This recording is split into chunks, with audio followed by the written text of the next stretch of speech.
Sir Rajanna ಹೊಸ ಎಮ್ಎಲ್ಎಗಳು ಪತ್ರ ಬರೆದಿದ್ದಾರೆ ಸರ್. ಸಚಿವ ಕನಿಷ್ಠ 5 ಮಂದಿಗಾದ್ರೂ ಕೂಡ ಸಚಿವ ಸ್ಥಾನ ಕೊಡಬೇಕು ಅಂತ ಪೇಪರ್ ಅಲ್ಲಿ ನೋಡಿದೀನಿ ಅಷ್ಟೇ. ನಿಮಗೂ ಪತ್ರ ಬರೆದಿದ್ದಾರೆ ಅಂತ ನನಗಿನ್ನ ತಲುಪಿಲ್ಲ. ಎಲ್ಲರಿಗೂ ಆಸೆ ಇರ್ತದಲ್ಲ ಮಂತ್ರಿ ಆಗುತ್ತೆ, ಎಲ್ಲರಿಗೂ ಮಂತ್ರಿ ಆಗಬೇಕು ಅಂತ. ಫಸ್ಟ್ ಟೈಮ್ ಈಗ ಇದು ನರೇಂದ್ರ ಮೋದಿಯವರು ಚೀಫ್ ಮಿನಿಸ್ಟರ್ MLA ಆಗಿಲ್ಲಪ್ಪ, ಚೀಫ್ ಮಿನಿಸ್ಟರ್ ಆಗಿದ್ರಲ್ಲ. ಅದಕ್ಕೆ ಎಲ್ಲರಿಗೂ ಆಸೆ. ಚೀಫ್ ಮಿನಿಸ್ಟರ್ ಹೋದ್ರು ಮಂತ್ರಿ ಆಗಿದ್ದವರು ಇದ್ದಾರೆ, MLA ಆಗಿದ್ದೇ ಹೋದ್ರು ಮಂತ್ರಿ ಆಗಿದ್ದಾರೆ. ಕೇಳ್ತಾರೆ, ಅವ್ರು ಕೇಳಿದ್ರೆ ತಪ್ಪೇನಿದೆ. ಕೊಟ್ಟರೆ ತಪ್ಪೇನಿಲ್ಲ ನೋಡಪ್ಪ, ನಾನು ಫಸ್ಟ್ ಟೈಮ್ ಹೊಸ ಪೀಳಿಗೆ ಬೆಳಿಬೇಕಲ್ಲ. ಎಷ್ಟು ದಿನ ನಾವೇ ಊಟ ಹೊಡ್ಕೊಂಡು ಈಗ ಆಲೆ 34 ವರ್ಷ ಆಯ್ತು. ಹೊಸ ಜನ್ರೇಷನ್ ಬರಬೇಕಾ, ಹೊಸ ಆಲೋಚನೆ ಬರಬೇಕಲ್ಲ. ನಾನು ಹೊಸಬರುಗಳು ಇರಬೇಕು ಅನ್ನೋದಕ್ಕೆ ನಾನು ಅವ್ರಿಗೆಲ್ಲ ಪ್ರೇರಣೆ ಕೊಡೋದು, ಅದನ್ನು ತಯಾರು ಮಾಡಬೇಕಲ್ಲ. ಈಗ ಹೊಸ ಜನ್ರೇಷನ್ ಇರಬೇಕಲ್ಲ. ತಪ್ಪೇನು, ಅವ್ರು ಕೇಳ್ತಾರೆ, ತಪ್ಪೇನಿಲ್ಲ. ಪಾರ್ಟಿ ಲೀಡರ್ಶಿಪ್ ತೀರ್ಮಾನ ಮಾಡಿ. ಈಗ ಹೊಸ ಶಾಸಕರು ತಮ್ಮ ಮಂತ್ರಿಮಂಡಲಕ್ಕೆ ಸೇರೋ ಅವಕಾಶ ಸಿಗ್ಬೋದಾ ಸರ್? ನಾನು ಅದನ್ನು ಕೇಳ್ತೀನಿ. ಈಗ ನಾನು ಮಂತ್ರಿಮಂಡಲ ಮಾಡ್ತೀನಿ ಅಂತ ನಾನು ಹೇಳುವುದಿಲ್ಲ. ಚೀಫ್ ಮಿನಿಸ್ಟರ್ ಹೇಳಿದ್ದಾರೆ ನನ್ನ ಕ್ಯಾಬಿನೆಟ್ ಎಕ್ಸ್ಪ್ಯಾನ್ಷನ್ ಮಾಡ್ತೀನಿ ಅಂತ ಹೇಳಿದ್ದಾರೆ.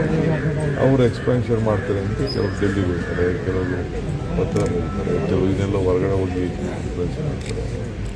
ಅವ್ರ ಆಸೆ ಇರ್ತದೆ. ಸರ್, DK ಶಿವಕುಮಾರ್ ಅವರು ಕೂಲಿ ಕೊಡಿ ಅಂತ ಕೇಳ್ತಾರೆ. ಅದಕ್ಕಿಂತ DK ಶಿವಕುಮಾರ್ ಅವ್ರಿಗಿಂತ ಮುಂಚೆ ಪರಮೇಶ್ವರ್ 2 ಬಾರಿ ಅಧ್ಯಕ್ಷರಾಗಿದ್ರು, ಅವ್ರಿಗೆ ಕೂಲಿ ಕೊಡ್ಲಿ ಅಂತ ಹೇಳಿ ರಾಜಣ್ಣ ಅವರು ಹೇಳಿದ್ದಾರೆ ಸರ್. ಅವರು ದೊಡ್ಡವರು ಸರ್. CM ಮತ್ತು ಕುಮಾರಸ್ವಾಮಿ ನಡುವೆ ಸರ್ ದೆಹಲಿಯಿಂದ ಏನಾದ್ರು ಬಂತ ಸರ್? ಈ ವಾರ ಹೋಗ್ತೀರಾ ಸರ್? ಈ ತಿಂಗಳು ಒಳಗಡೆ ಫಸ್ಟ್ ಟೈಮ್ ಹೇಳಿದ್ದಾರೆ ಹೈಕಮಾಂಡ್ ಏನೋ ಮಾತುಕತೆ ನಡೆಸ್ತಾರೆ ಅಂತ ಹೇಳ್ತಾ ಇದ್ದಾರೆ. ಸದ್ಯಕ್ಕೆ ನಾನು ಇಲ್ಲಿ ಕುಮಾರ ಕೃಪಾ ಸರ್ ಏನಾದ್ರು ಹೋಗ್ತೀರಾ ಸರ್ ಡೆಲ್ಲಿಗೆ ಸರ್ ಈ ವಾರದಲ್ಲಿ ಸರ್? ಏನಾದ್ರು ಮಾತಾಡಿದ್ದಾರೆ ಸರ್ ನಿಮ್ಮ ಜೊತೆ? ಪಟೇಲ್ ಸರ್ ದೆಹಲಿಗೆ ಏನಾದ್ರು ಹೋಗ್ತೀರಾ ಸರ್? ಪಟೇಲ್ ಅವನಿಂದ ಇವೆಲ್ಲ ಇಲ್ಲ ಸರ್. ನಾಳೆ ಮಾಡ್ತಾ ಇದ್ದಾರೆ. ಸರ್ ದೆಹಲಿಗೆ ಹೋಗ್ತೀರಾ ಸರ್ ಈ ವಾರ ಸರ್? ಸರ್ ಜಾರಕಿಹೊಳಿ ಅವರು ನಿಮ್ಮ ಜೊತೆ ಏನಾದ್ರು ಮಾತಾಡಿದ್ದಾರೆ? ಜಾರಕಿಹೊಳಿಯವರು ನಮ್ಮ ಹಿರಿಯ ಲೀಡ್ರು, ನನ್ನ ಜೊತೆ ವರ್ಕಿಂಗ್ ಫ್ರೆಂಡ್ ಆದವರು. ವಾರಕ್ಕೊಂದ್ಸತಿ ಮಾತಾಡ್ತಾ ಇದ್ದೀವಿ, ಇಬ್ಬರು ಹಂಚ್ಕೊಳ್ತಾ ಇದ್ದೀವಿ. ಸಮಾನ ಮನಸ್ಸು.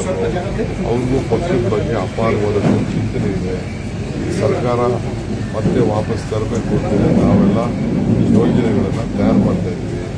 ಈ ಸರ್ಕಾರ ವಾಪಸ್ ಬರ್ತದೆ. ಸರ್ ಡೆಲ್ಲಿಗೆ ಹೋಗ್ತೀರಾ ಅಂತಲ್ಲ, ಯಾವಾಗ ಹೋಗ್ತೀರಾ ಸರ್? ಹಿರಿಯ ಸಚಿವರು ನಿಮ್ಮ ಜೊತೆ ಬರ್ತಾರೆ ಅಂತ ಡೆಪ್ಟಿ CM ಬಂದಿದ್ದಾರೆ. ಬೇಡಿ ಬಂದು ಒಂದು ಫೋಟೋ ಹಿಡಿಯೋರಂತೆ, ಬನ್ನಿ ಕರೆಸ್ತೀನಿ 2 ನಿಮಿಷ. ಇಲ್ಲೇ